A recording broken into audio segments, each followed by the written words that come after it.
Life's short, but not so short that you can't make a go of it. Life's short, but not so short that you don't have time to fit. All the little details leave me breathless and in awe. Is there a sequel of this? I'm still unsure.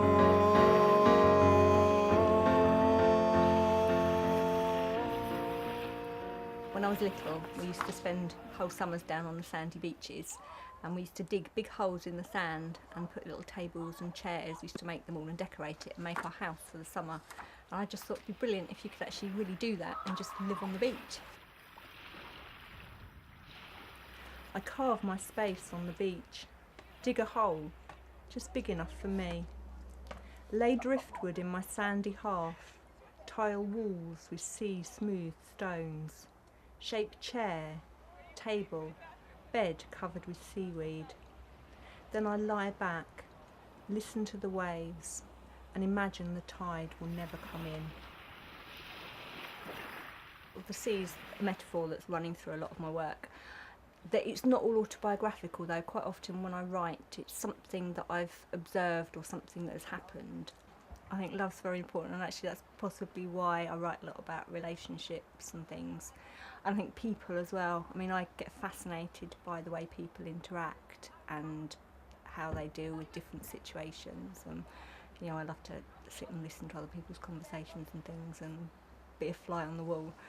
So I think, yeah, people, relationships, love, all that sort of thing is probably the most important. Upturned palm on palm, dark lines trace our life and love between fingerprint ripples spread across its shell, its damp, dead underside. I scratch my initials into its body, like when we carved our names into chalk, left them for wind and rain to scour smooth.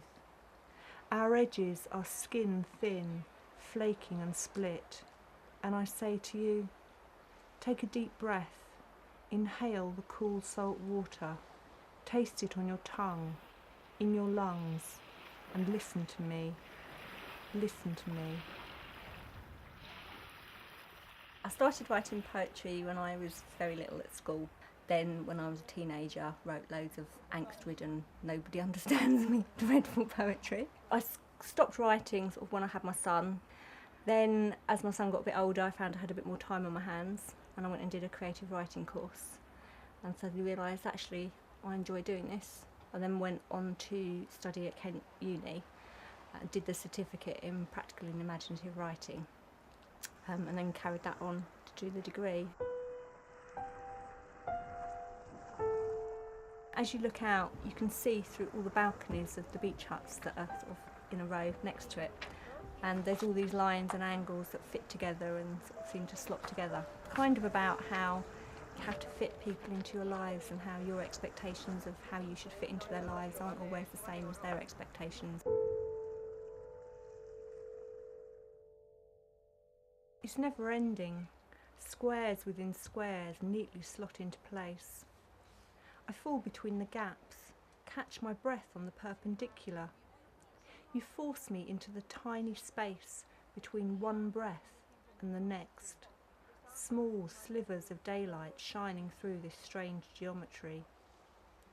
They're all the same to you, these shapes that keep us contained, separate, while I'm left alone, wondering how it all fits.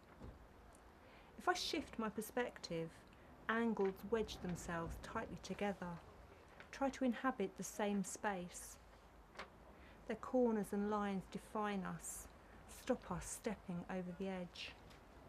You want me to wait for the moments when the wind sneaks through.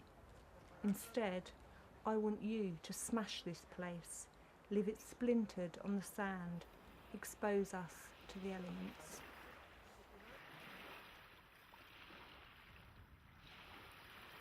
Do you think you've produced some good work since you've been here? I think so. It's really hard to be objective. I mean, one of my biggest faults while I'm writing is I have that little critic on my shoulder going, oh, that's really rubbish, there's no point in writing that. And that often stops me writing. So while I've been here, I've almost tried to not be critical of my work.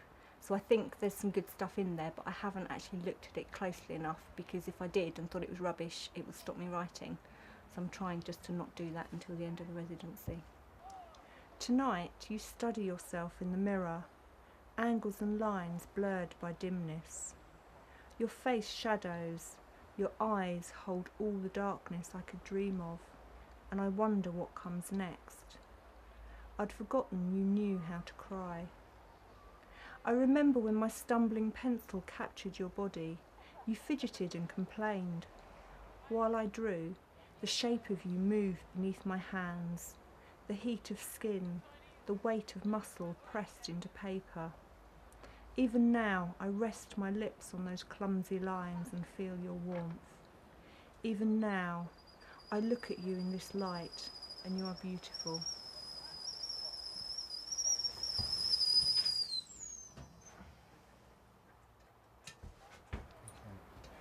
What are you going to do with all the work that you've created here? Make a bonfire with it. No.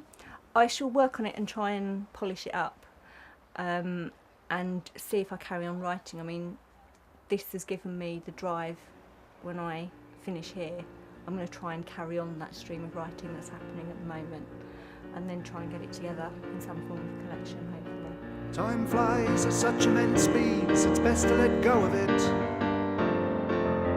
Nature at heart as a child, and the end is the easy bit. From where I stand at my mortal epicenter,